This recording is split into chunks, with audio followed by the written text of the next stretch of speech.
The conference hall buzzed with the usual energy of successful professionals networking over overpriced wine and artisanal cheese. I stood near the refreshment table, nursing a glass of sparkling water, watching my wife navigate the room with practiced grace. She'd always been the natural networker, while I preferred the quiet certainty of numbers and spreadsheets. "There's my wife's shadow," a voice boomed behind me, dripping with false cheerfulness. I turned to face him, my wife's business partner. Tall, impeccably dressed in a suit that probably cost more than my monthly salary, he approached with that trademark smirk that had become increasingly familiar over the past 6 months since their partnership began. "Good to see you," I replied evenly, extending my hand. He shook it with unnecessary firmness, his eyes already scanning the room for more important people to talk to. "Still crunching numbers at that accounting firm, I hear? Must be riveting work." "It has its moments," I said, refusing to take the bait. My wife appeared at my elbow, her smile bright but her eyes warning. She knew the dynamic between us had been deteriorating, though I'd never told her the full extent of his condescension during their business meetings when she stepped out to take calls. "Darling, have you met the Hendersons? They're interested in our marketing services," she said, trying to redirect the conversation. But her partner wasn't finished with me yet. He leaned against the table, blocking my exit route, his wine glass tilted at a careless angle. "You know, I was just thinking," he continued, his voice carrying to the small group forming around us. "It must be challenging for you, being married to someone so much more ambitious. Tell me, do you ever feel like you're holding her back?" A few people chuckled uncomfortably.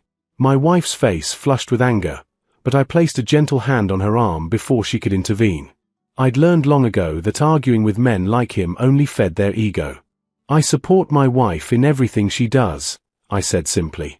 Of course," he waved dismissively. "But let's be honest, she's building an empire while you're, what, auditing expense reports? There's a certain irony there, don't you think? The big-picture visionary married to someone who counts beans for a living." The group around us had grown silent now, the awkwardness palpable. I could see my wife's colleague shifting uncomfortably, another partner's spouse suddenly very interested in her phone. But he pressed on, emboldened by his audience or perhaps the wine. "I mean, no offense," he continued, though we both knew offense was precisely his intention, but I couldn't imagine being in a relationship where my partner couldn't keep up intellectually. My ex-wife was a neurosurgeon. We could actually have stimulating conversations about complex matters. Must be difficult for you two to find common ground beyond, what, deciding which Netflix show to watch. My jaw clenched, but I maintained my composure. Years of dealing with difficult clients had taught me the value of strategic silence. My wife, however, had reached her limit. "That's enough," she said sharply, her professional mask slipping. "You're being incredibly inappropriate." He raised his hands in mock surrender. "Just making conversation. Can't your husband defend himself, or does he need you to fight his battles too?" I could feel every eye on me, waiting for my response, waiting to see if I'd crumble or explode. Instead, I set down my water glass with deliberate calm, met his gaze directly, and smiled, not with anger, but with something else entirely. Something that made his smirk falter for just a moment. "Excuse me," I said quietly. "I think I'll call it an early night." I kissed my wife's cheek, whispered that I'd see her at home, and walked out of that conference hall with my head high and my dignity intact. Behind me, I could hear him laughing, making some joke about me running away with my tail between my legs. But as I stepped into the cool evening air, my mind was already working, processing, calculating. Because during those 6 months of their partnership, during all those meetings where he dismissed me as irrelevant, I'd been doing what I do best. I'd been paying attention to the numbers. The drive home took 20 minutes, but my mind had already traveled much further. The city lights blurred past as I replayed not just tonight's humiliation, but months of small indignities, each one carefully catalogued in my memory. My wife's partner had made a critical error in judgment. He'd assumed that quiet meant stupid, that patient meant weak. Our home office was exactly as I'd left it that morning, though it felt like a lifetime ago. I loosened my tie, poured myself a real drink this time, and sat down at my desk. The blue glow of my computer screen illuminated the darkroom as I pulled up the files I'd been reviewing over the past 3 weeks. It had started innocuously enough. My wife had asked me to look over their quarterly projections, just a second pair of eyes to make sure everything aligned before their big presentation to potential investors. She trusted my expertise, even if her partner didn't. I'd agreed, expecting routine work, a few hours of verification, maybe some minor adjustments to their depreciation schedules. What I found instead was far more interesting. The first irregularity was small enough that most people would have missed it. A decimal point shifted in a vendor payment, making a $5,000 expense look like $500. An honest mistake, perhaps. But I'd learned long ago that in accounting, there's no such thing as coincidence, only patterns waiting to be recognized. I dug deeper, cross-referencing expense reports with bank statements, invoices with payment schedules. My wife had given me full access to the company's financial systems, never imagining there was anything to hide. And perhaps there wasn't, from her. But her partner controlled certain accounts, handled specific vendor relationships, managed particular aspects of their finances that he'd insisted on keeping under his purview. Now, with hours of uninterrupted focus, I could see the full picture. And it was damning. Over the past 8 months, he'd been systematically skimming from the company. Nothing massive enough to trigger immediate red flags, but significant enough to amount to nearly $75,000. He'd been clever about it, creating fake vendor invoices, inflating actual expenses, rerouting payments through accounts he controlled.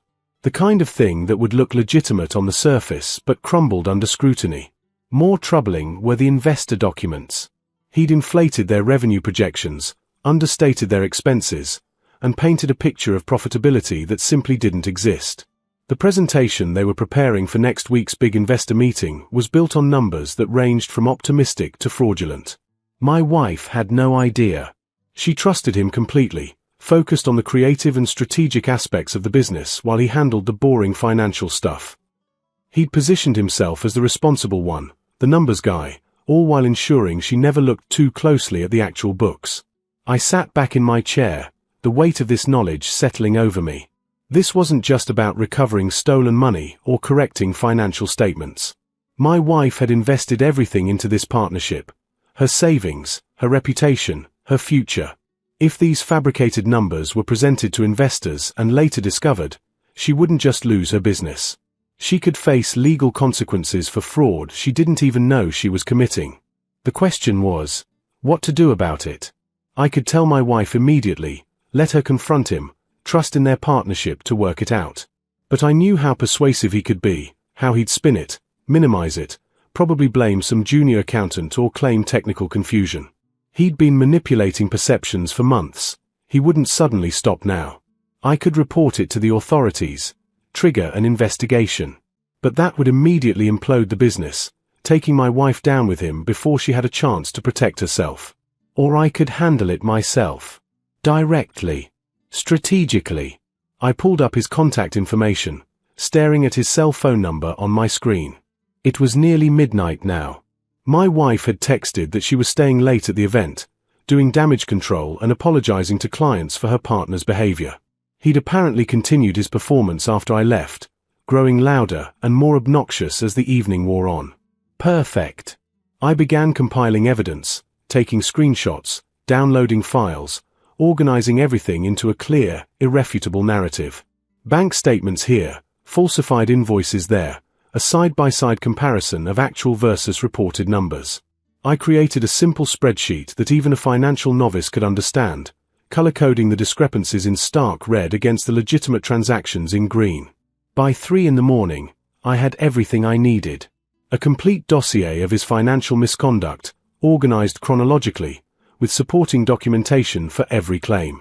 It was thorough enough for a fraud investigation, detailed enough for a lawsuit, clear enough for a jury. I saved everything to a secure cloud drive, emailed copies to my personal account, and even printed physical copies that I locked in our home safe. If something happened to one version, I had backups of backups. Then I set my alarm for 7:30 and finally went to bed. My wife had come home around 2, exhausted and furious, venting about her partner's behavior before falling asleep mid-sentence. I held her, said nothing, and stared at the ceiling until sleep finally came. Tomorrow morning, I would make a phone call. Tomorrow morning, He would learn what it meant to underestimate the quiet man counting beans. My alarm chirped at 7:30, and I was already awake. My wife slept soundly beside me, exhausted from the previous night's events. I slipped out of bed quietly, careful not to disturb her, and made my way to the Home Office. The morning sun streamed through the windows, making the printed evidence on my desk look almost mundane. Just papers with numbers, innocuous columns, and rows that held the power to destroy a man's life. I made coffee, strong and black, and sat down with my phone in hand. 8 o'clock seemed like the right time. Early enough to catch him off guard, probably hungover and vulnerable, but not so early that he could claim I was being unreasonable. I wanted him alert enough to understand exactly what was happening. At 8:02 a.m., I dialed his number. He answered on the fourth ring, his voice thick with sleep and irritation. "Yeah. Who is this?" "It's me," I said calmly. "We need to talk. Now." There was a pause, then a condescending laugh. "Are you kidding me? Calling to cry about last night? Look, if you can't handle a little workplace banter." "I'm calling about the $74,862, I interrupted, my voice level and precise. "The money you've stolen from my wife's company over the past 8 months." The silence that followed was profound. I could hear his breathing change, quicken, then stop altogether for a moment. "I have no idea what you're talking about," he finally said, but his voice had lost its swagger. "You're delusional." "Am I?" I pulled up my spreadsheet on the screen in front of me, though he couldn't see it. The ritual grounded me, reminded me I was speaking from a position of absolute certainty. Let's start with March 15th. You submitted an invoice from Premier Marketing Solutions for $12,000. Except Premier Marketing Solutions doesn't exist. The EIN you listed belongs to a shell company registered in Delaware, registered to you, specifically. There must be some confusion. April 23rd, I continued, relentless. You inflated the vendor payment to CreativeWorks Digital by $3,000. The actual invoice was for $5,000. You reported $8,000. I have both the original invoice and the altered version you submitted for reimbursement. Now wait just a minute. May 9th, June 3rd, July 18th. I rattled off dates like an accountant's rosary, each one representing another theft, another lie. Shall I continue? Because I have documentation for every single discrepancy. Bank statements, copies of checks, email trails. 8 months of systematic fraud. The silence stretched longer this time. When he spoke again, his voice had changed completely, defensive, calculating. Even if what you're saying is true, and I'm not admitting anything, but even if it were, your wife is a partner. She's just as legally responsible for any financial irregularities as I am. There it was. The threat I'd expected. My hand tightened around my coffee mug, but my voice remained steady. That's true, I acknowledged. Which is why you're going to fix this. All of it. Fix it. He laughed, but it sounded strained. And how exactly do you propose I do that? First, you're going to return every dollar you stole. Wire transfer to the company account by close of business today. Second, you're going to correct all the fraudulent numbers in your investor presentation. The real numbers, not the fantasy projections you've been creating. Third, you're going to gradually reduce your involvement in the company's financial management, citing increased focus on business development or whatever excuse preserves everyone's dignity. And if I refuse? I took a sip of coffee, letting him wait. Then I file a complaint with the state licensing board by noon. I submit this evidence to the district attorney's office by 2 p.m. And by 5 o'clock, I've sent detailed copies to every potential investor on your contact list, along with your current clients, explaining exactly why they should run due diligence before trusting you with their money. You son of a... I'm not finished, I cut him off. I'll also be filing a lawsuit on behalf of my wife to recover damages and dissolve the partnership with cause, ensuring you're legally liable for any blowback. And just to be thorough, I'll be forwarding everything to the IRS, because I suspect your personal taxes are as creative as your business accounting. The silence was deafening. I could almost hear the gears turning in his head, weighing his options, calculating his odds. "You're bluffing," he finally said, but there was no conviction in it. "You don't have the balls to actually try me." My voice was quiet, almost gentle, which somehow made it more menacing. "You spent months thinking I was too stupid to notice what you were doing. Too insignificant to matter. Last night, you publicly mocked me, trying to humiliate me in front of my wife and her colleagues. You made a critical error in judgment." "What error?" "You assumed that because I'm quiet, I'm weak. That because I count beans for a living, I don't understand how to count the ones you've been stealing. You mistook patience for stupidity, and silence for blindness." Another pause, then, "What do you want?" "I already told you what I want. Money returned, numbers corrected, gradual transition away from financial control. You do this quietly, ethically, and my wife never has to know the full extent of what you've done. The partnership can dissolve naturally over the next 6 months. Everyone walks away with their reputation intact. And if I agree to this?" His voice was barely above a whisper now. "Then this conversation never happened. The evidence stays locked away. You get to preserve your career, your reputation, maybe even start over somewhere else with people who don't know what kind of person you really are." The phone line crackled with tension. I could hear him breathing, processing, the arrogant man from last night now reduced to desperate calculations. The morning sun had fully risen, casting long shadows across my desk where the evidence lay organized in damning precision. "I need time," he finally said, his voice hoarse. "The money. I can't just produce $75,000 by end of business today. I don't have that kind of liquid cash." "That's interesting," I replied, pulling up another document. "Because according to your personal account, yes, I found those records too, you have approximately $93,000 in a private savings account. The same account where you've been depositing the skimmed funds. You have the money. The question is whether you have the wisdom to return it." "How did you?" He stopped himself, realizing the question was irrelevant. "You've been spying on me." "I've been doing due diligence. There's a difference. When my wife asked me to review the company finances, she gave me authorized access to all business accounts. What I found there led me to look deeper. Everything I've discovered has been through legal means. Can you say the same about how you obtained your money?" The silence confirmed what I already knew. He was trapped, and he was beginning to understand it. "Let's say I agree," he said carefully. "How do I know you won't go to the authorities anyway? What's to stop you from taking the money back and still destroying me?"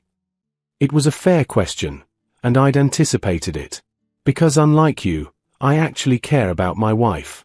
If this becomes a legal matter, even if she's ultimately cleared of wrongdoing, the scandal will destroy the business she's built.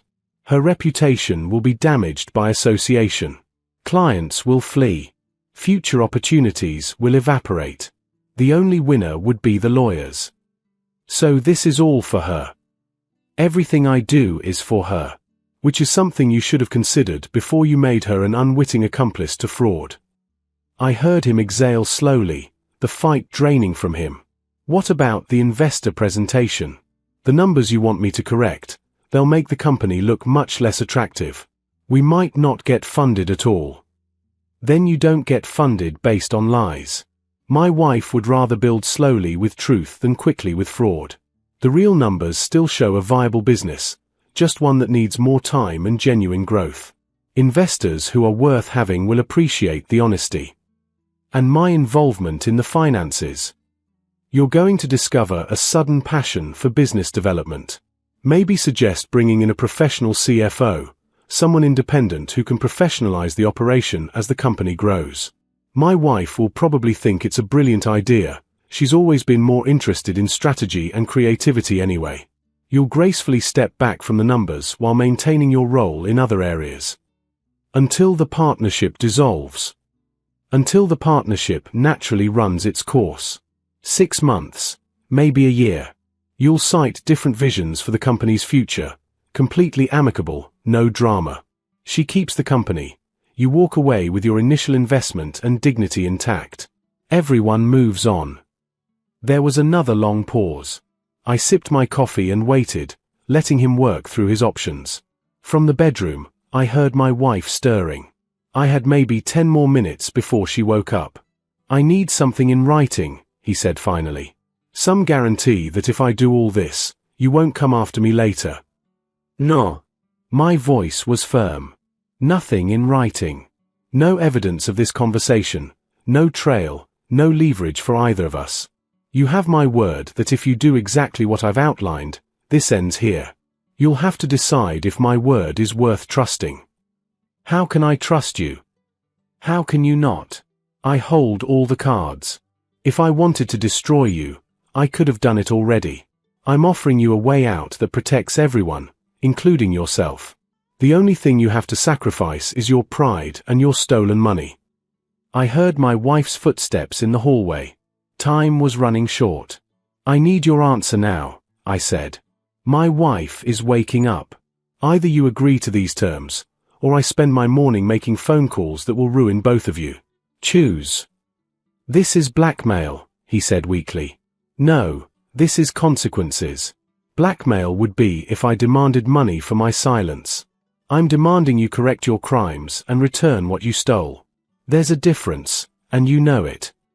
The bedroom door opened. My wife appeared in the doorway, her hair disheveled, wearing my old college t-shirt. She smiled at me sleepily, mouthing, "Who are you talking to?" I mouthed back, "Work call." She nodded, shuffling toward the kitchen for her own coffee. "Decide," I said into the phone, my voice dropping to barely above a whisper. "Right now."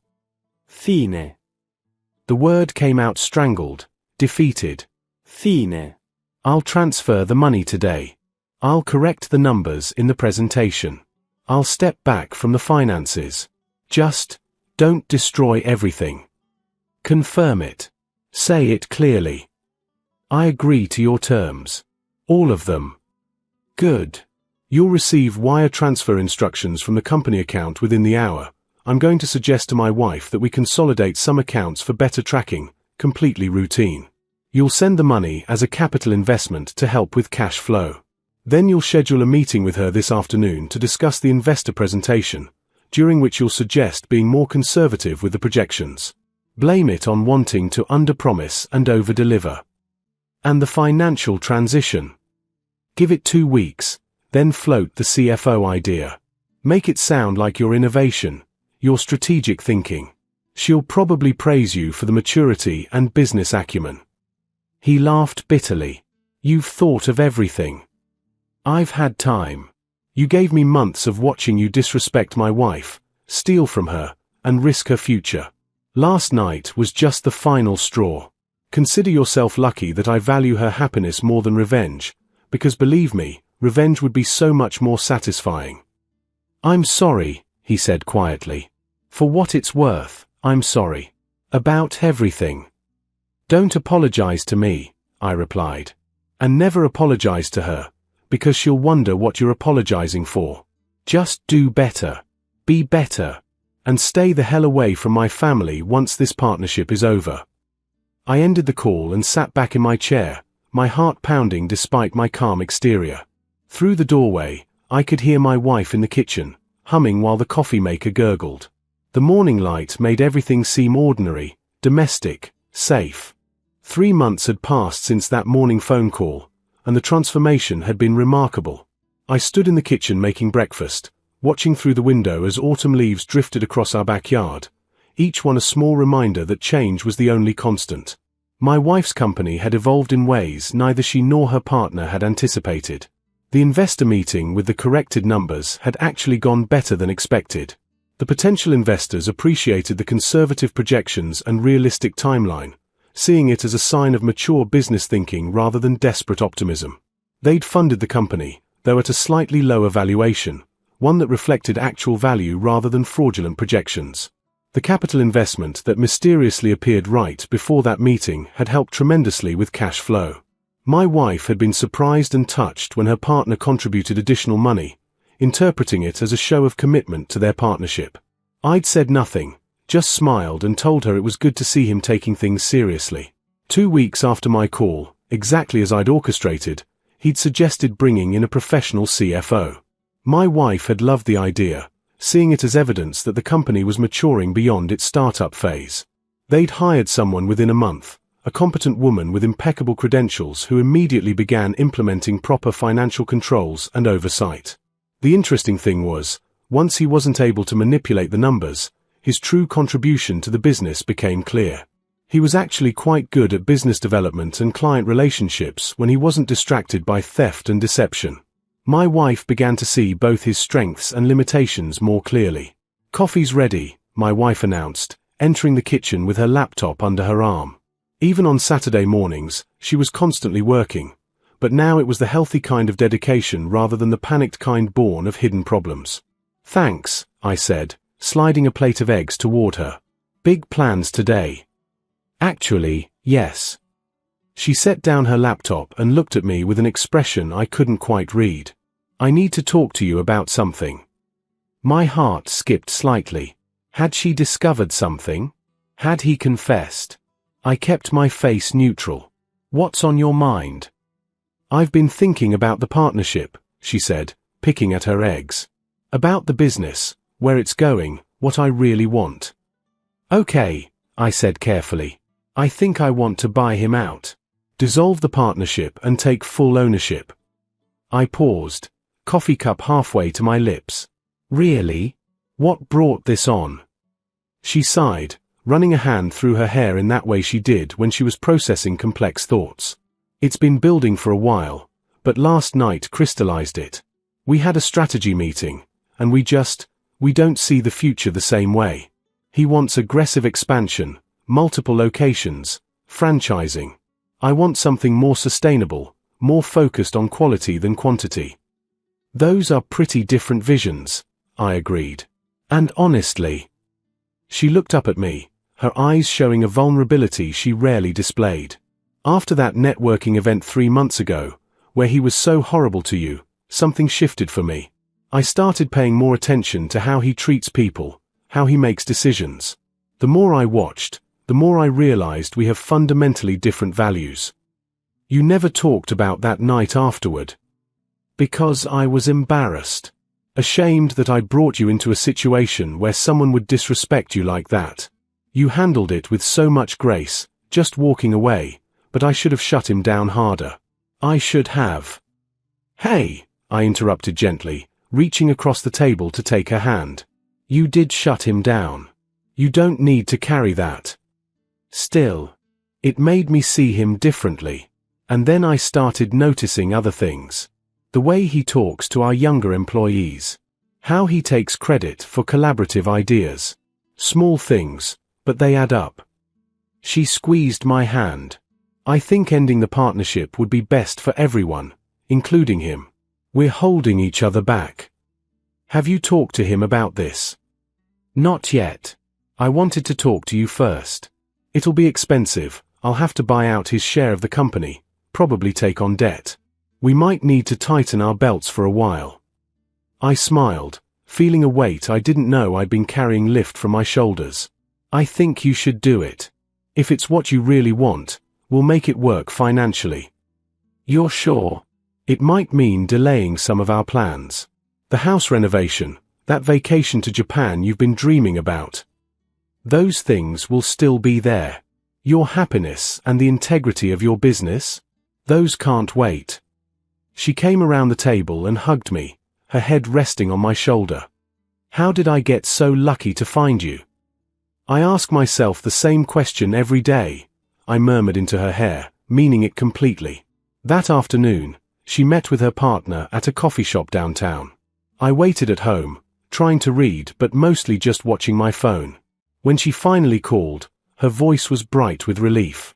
"It went better than expected," she said. He actually seemed relieved, like he'd been thinking the same thing but didn't want to be the one to bring it up. He agreed to a fair buyout structure, said he'd been considering starting his own venture anyway. The whole conversation was surprisingly mature and amicable. "That's wonderful," I said, and meant it. Because this was exactly what I'd engineered that morning 3 months ago. An exit strategy that let everyone save face and move forward. Over the following weeks, The legal and financial mechanics of dissolving the partnership moved forward smoothly. He was professional, cooperative, almost gracious.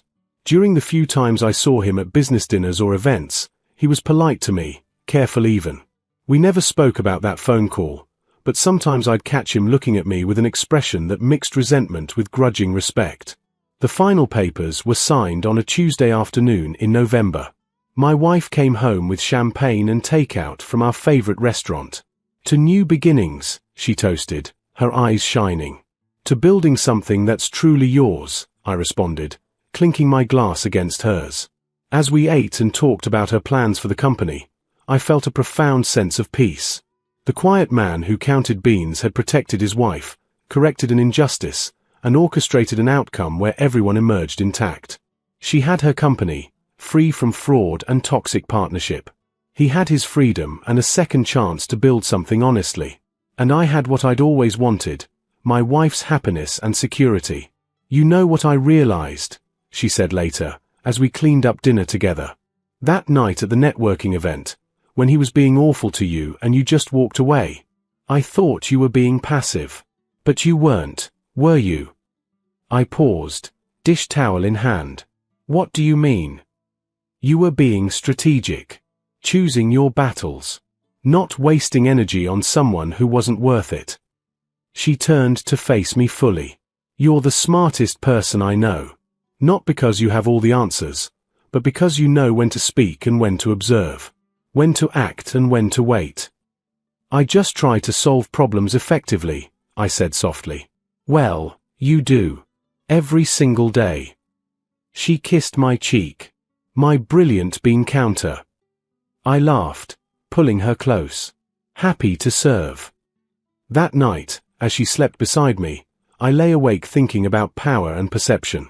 The world is full of loud people who mistake volume for strength, aggression for confidence. They see quiet people and assume weakness, patience and assume passivity. They never suspect that the quiet ones might be watching, learning, waiting. That the bean counters might understand not just numbers, but people. That patience isn't the absence of power, it's power under control, waiting for exactly the right moment to act. He'd learned that lesson the hard way. My wife had her company, her future, her integrity intact. And I had the satisfaction of knowing that sometimes the greatest victories are the ones nobody knows you won. The morning call that changed everything would remain our secret, his and mine.